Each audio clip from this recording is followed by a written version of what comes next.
Bismillahirrahmanirrahim. Assalamualaikum warahmatullahi wabarakatuh. Selamat datang kembali bersama kami di channel Azril Hidayat. Dalam kesempatan yang baik ini akan kami kabarkan informasi terbaru dari pelaksanaan seleksi P3K untuk jabatan fungsional guru di tahun 2021. Akan kami sampaikan dua informasi penting berasal dari BKN. Namun sebelum kita masuk di pembahasan, bagi teman-teman yang baru saja menemukan channel ini, seperti biasa silahkan subscribe dan jangan lupa nyalakan lonceng notifikasinya. Terima kasih. Kita ke pembahasan. Bismillah. Jadi untuk teman-teman yang sudah lolos di tahap pertama, tentunya sudah menyelesaikan DRH ya, dan juga sudah mengupload berkas di sana.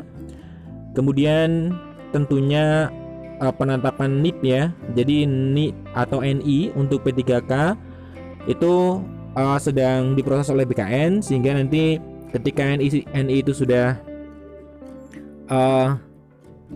ada, jadi teman-teman bisa menerima SK ya yang dikeluarkan oleh PPK masing-masing.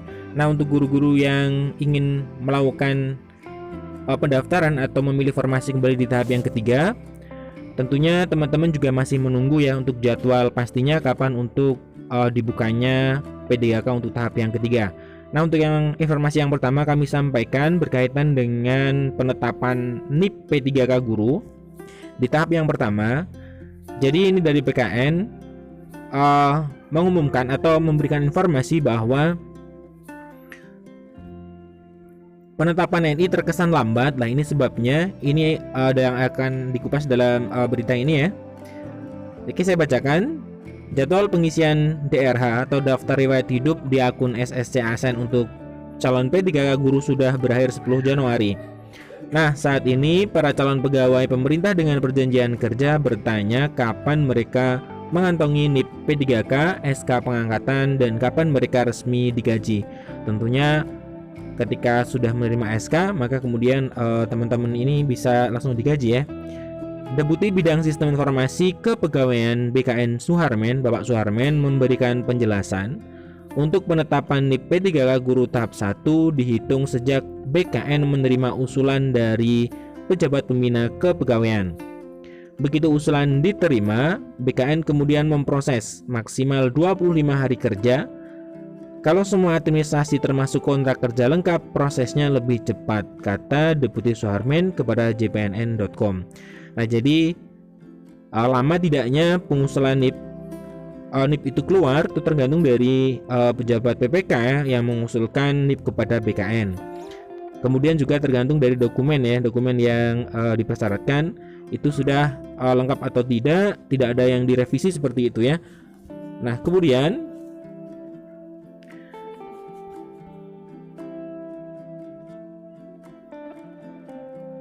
tergantung ya.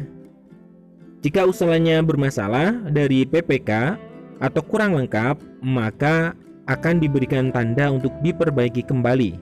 Hal itulah yang kata Deputi Suharmen membuat penetapan NIP P3K menjadi lama. Terkait SK, Suharmen mengatakan itu tergantung di masing-masing PPK. Nah, di tahun 2019 ya, itu untuk penyampaian SK-nya itu berlarut-larut ya, sampai 1 tahun lebih ya, dikarenakan memang cepat tidaknya SK keluar itu pun tergantung dari PPK masing-masing. Namun BKN selalu menghimbau agar tidak menunda-nunda menerbitkan SK begitu NIP P3K sudah ditetapkan ini ya. Kemudian mengenai terhitung mulai tanggal atau TMT bekerja, Deputi Suharmen menjelaskan dihitung setelah instansi menetapkan kontrak dan SPMT, surat perintah melaksanakan tugas. SPMT itu sama seperti CPNS. TMT dihitung setelah diterbitkannya SPMT oleh PPK.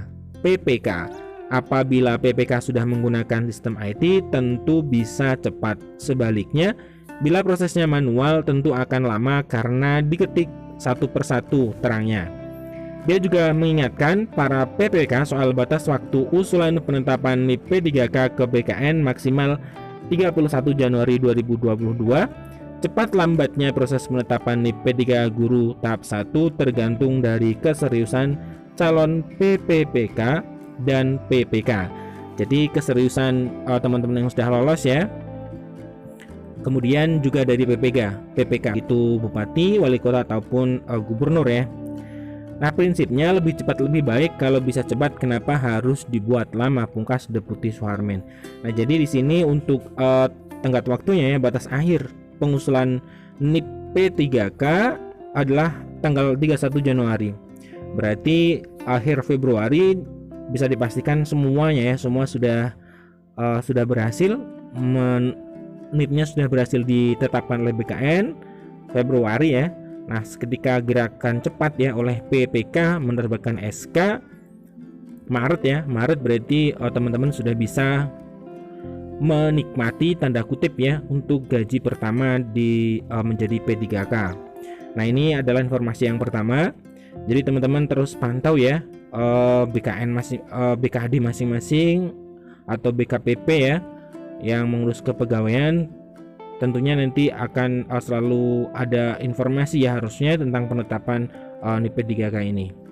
Nah, untuk informasi kedua, untuk teman-teman yang akan mengikuti atau memilih formasi kembali di tahap yang ketiga, ini ada informasi dari jpnn.com juga bersumber dari BKN, akan saya bacakan. Jakarta, pemerintah akan tetap melaksanakan seleksi P3K guru tahap yang ketiga. Seleksi ini sudah diatur dalam Permen RB 28 tahun 2021 tentang pengadaan P3K jabatan fungsional guru. Nah, pelaksana tugas PLT Asda Perencanaan dan Pengadaan SDM Aparatur Kemenpan RB Katmoko Ari Sambodo mengungkapkan, ini dari Kemenpan ya, mohon maaf bukan dari BKN. Katmoko Ari Sambodo mengungkapkan ada beberapa ketentuan dalam seleksi P3K guru tahap 3 ini. Salah satunya soal pemilihan formasi yang sifatnya nasional. Para peserta seleksi P3K guru tahap 3 ini bisa memilih formasi di daerah lain jika di daerahnya tidak tersedia formasi untuk yang bersangkutan. Ini pernyataan dari Bapak Katmoko Ari dalam kanal YouTube Kemenpan RB ya. Nah, seleksi P3K tahap 3 ini lanjutnya lebih luas jangkauannya, juga formasi tentunya tersedia cukup banyak. Tentunya di Jawa ya, lebih khusus di Jawa itu formasinya cukup banyak. Peserta tahap 3 ini terdiri dari guru honorer yang tidak lolos tahap 1-2, guru swasta dan lulusan PBG yang tidak lolos ya. Nah, kemudian kata beliau adalah ini peluang besar, jadi formasi di daerah habis bisa lintas daerah. Bagi peserta yang sudah ikut tes tahap 1-2 diminta Bapak Katmoko untuk mengingat formasi yang dilamar. Tentunya akan tetap ingat ya teman-teman ya. Misalnya guru kelas, kemudian jabatan ini harus digunakan juga saat mendaftar seleksi P3K tahap 3 jika yang bersangkutan ingin nilai passing grade-nya masih diperhitungkan.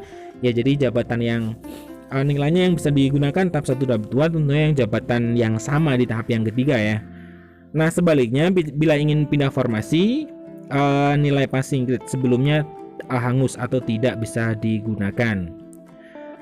Nah, lebih lanjut dikatakan bila dalam 3 seleksi masih tersedia formasi kosong, pemerintah akan menempuh kebijakan optimalisasi, caranya dengan mengambil ranking terbaik dari para peserta.